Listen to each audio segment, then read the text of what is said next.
Hey guys, I am going to be reading two chapters to you today, 7 and 8. They're both short chapters. So let's get started. Chapter 7 is called Bad News. It says Wilbur liked Charlotte better and better each day. Her campaign against insects seemed sensible and useful. So now he thinks the way that she kills the insects is actually a good thing. Hardly anybody around the farm had a good word to say for a fly. Flies spent their time pestering others. The cows hated them. The horses detested them. The sheep loathed them. Mr. and Mrs. Zuckerman were always complaining about them and putting up screens. Those are all different ways of saying nobody likes flies. Wilbur admired the way Charlotte managed. He was particularly glad that she always put her victim to sleep before eating it. "It's real thoughtful of you to do that, Charlotte," he said. "Yes," she replied in her sweet musical voice. "I always give them an anesthetic so that they won't feel pain. It's a little service I throw in." As the days went on, Wilbur grew and grew. He ate 3 big meals a day. He spent long hours laying on his side, half asleep, dreaming pleasant dreams. He enjoyed good health and he gained a lot of weight. One afternoon, when Fern was sitting on her stool, the oldest sheep walked into the barn and stopped to pay a call to Wilbur. "Hello," she said. "Seems to me you're putting on weight."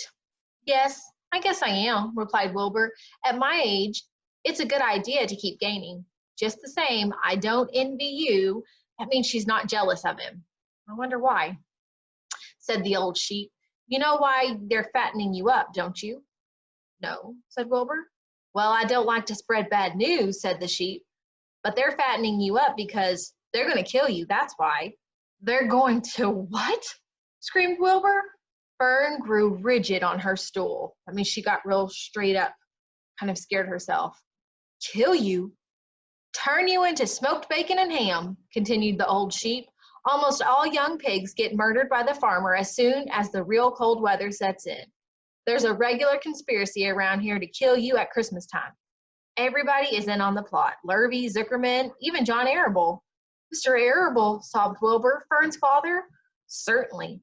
When a pig is to be butchered, everybody helps. I'm an old sheep. I see the same thing, same old business year after year. Arable arrives with his 22, shoots the— "Stop!" screamed Wilbur.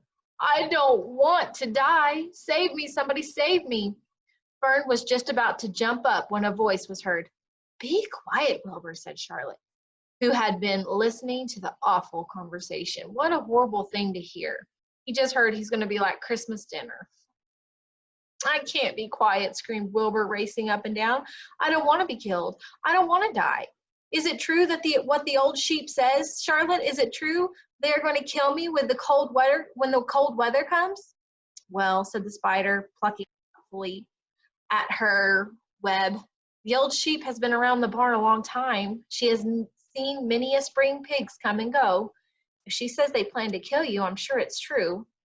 It's also the dirtiest trick I ever heard of. What people don't think of." Wilbur burst into tears. "I don't want to die," he moaned. "I want to stay alive right here in my comfortable manure pile with all my friends. I want to breathe the beautiful air and lie in the beautiful sun." "You're certainly making a beautiful noise," snapped the old sheep. "I don't want to die," screamed Wilbur, throwing himself to the ground. "You shall not die," said Charlotte briskly. "What? Really?" cried Wilbur. "Who's going to save me?" "I am," said Charlotte. "How?" asked Wilbur. "How is a spider going to save a pig?" "Oh, that remains to be seen, but I'm going to save you, and I want you to quiet down immediately. You're carrying on in a childish way. Stop your crying. I can't stand hysterics." So she says, "I don't know how I'm going to do it. Calm down. I'm going to figure something out." That is really bad news, right?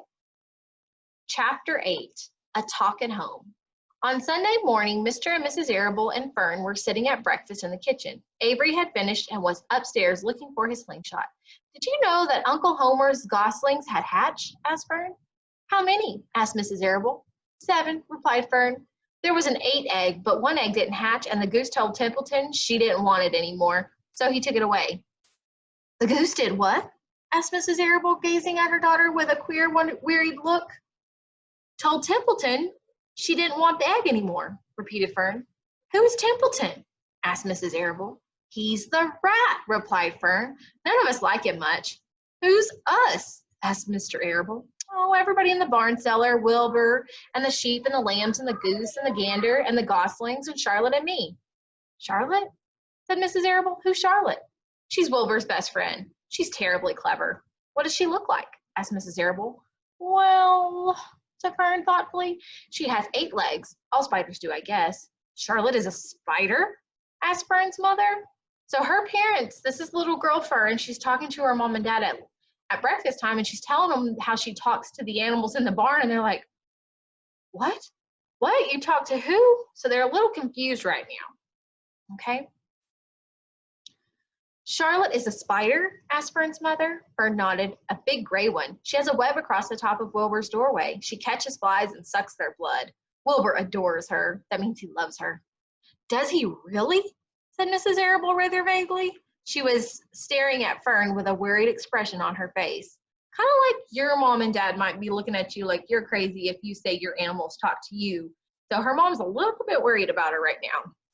Oh yes, Wilbur adores Charlotte, said Fern. Do you know what Charlotte said when the goslings hatched? I haven't the faintest idea, said Mr. Arable. Tell us. Well, when the first goslings stuck its little head out from under the goose, I was sitting on my stool in the corner and Charlotte was on her web. She made a speech. She said, I am sure that every one of us here in the barn cellar would be gratified to learn that after 4 weeks of unremitting effort and patience on the part of the goose, she now has something to show for it. Don't you think that was a pleasant thing for her to say? Yes, I do, said Mrs. Arable.